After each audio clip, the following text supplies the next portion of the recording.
Hello everybody. In this phase of coronavirus pandemic, here I am your English mentor taking the distance learning initiative. On this platform here, I bring you thorough understanding of the poem An Elementary School Classroom in a Slum by Stephen Spender. Let's talk about the poet Sir Stephen Spender, who was an English poet, critic, and an essayist. Spender was a powerful writer, both in prose and verse, and an established poet of the modern age. He strongly believed that it is mere wish fulfillment to think that you can teach children on an empty stomach. We move on to the theme of the poem, which raises a global sensitive issue of social injustice and class inequalities. The poem is a bitter criticism of the state of education in state schools funded by the government in slums.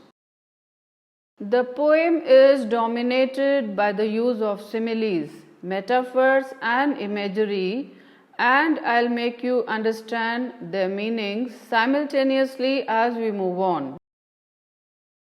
Well, coming to the explanation of the poem, far, far, confined to the dark and dingy walls of the slums, children are actually very far from enjoying the benefits of nature and confined to the slum. Gusty waves means winds blowing strongly. Pallor points out towards their pale faces. Like rootless weeds is a simile, and it means undernourished and unwanted children. Weighed down head, the tall girl is burdened by a load of poverty and struggles of life. Paper seeming boy. Now this is a metaphor, and the boy is said to be thin like paper and deprived of basic necessities of life like food, shelter, and education. Rat's eyes again is a metaphor. Boy's eyes are inquisitive and timid like that of a rat, are looking out for food and security. And now the next lines. Stunted means malnourished, which also means the hindered growth. Twisted bones. It's very sad to see the body of the boy, which is deformed and the bones are twisted. Gnarl disease.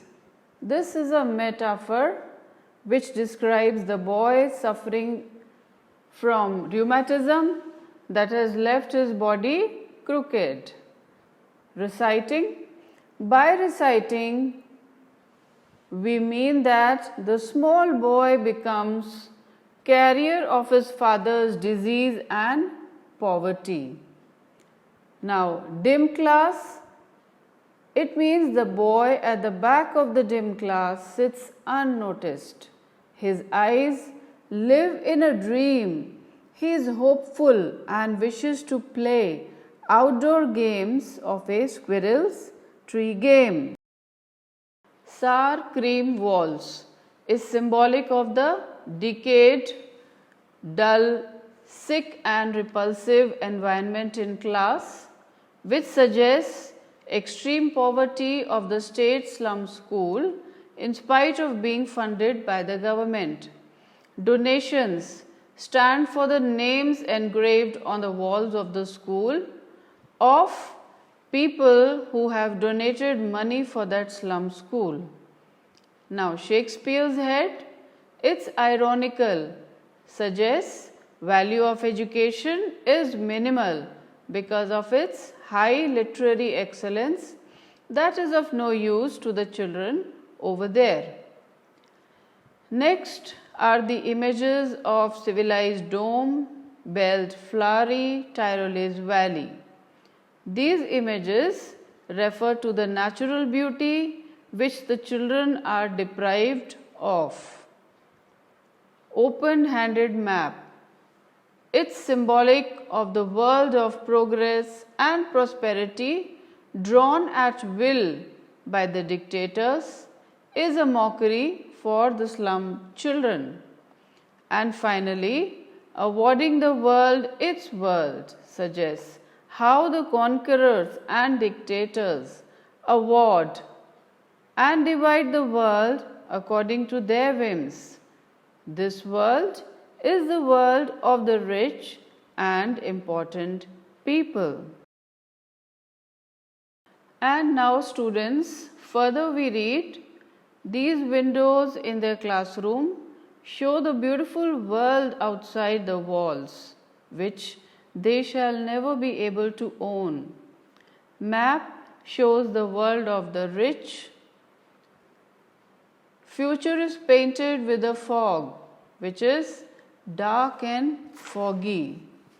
Narrow street conveys misery of these children, and streets whose dirt and filth reign supreme.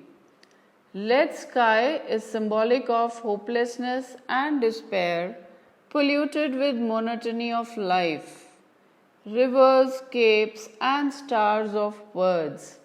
These are the blessings, bounties of nature, which children are deprived of. They crave for openness and want to get rid of narrow and crowded streets. Now the next page. Why Shakespeare is wicked? Because it's of no use to children where disease, hunger, dirt, poverty is the outcry. Map a bad example because their slum is not marked on it and it rouses hopes never to be fulfilled. Ships and sun and love tempt them. They are symbolic of the joy and brightness of life, which tempt them to adopt wrong methods to achieve their dreams. Cramped holes, live like rats, dominated by fog, fighting sustenance. Fog to endless night, their birth, life and death remains enveloped by darkness. The poet here talks about the slag heap and points towards garbage because bodies of the children also are dirty like garbage. Skins peeped. Children being undernourished, they look like skeletons with their bones literally peeping out of their thin skin cover. Like bottle bits on stones, the children are deprived of the basic amenities of their life, and it's shattered and broken like bits of bottle on stone. Time and space. Slums are the only reality where they spend their life. And finally, the poet says, as big as doom, which is also a simile like the bottle bits on stones. And the poet means slums are living nightmare worse than death. Students, here come the governor, inspector and visitor. They are important because they bring back life and activity in the dull routine of the slum school. Map becomes their window. It symbolizes the world which these children wish to reach. Shut upon their lives like catacombs, sights of happiness, glimpses are shut upon them, and their childhood gets wasted. Their dreams are distant and their life becomes a wasteland. We come to the concluding lines. Break, oh break open.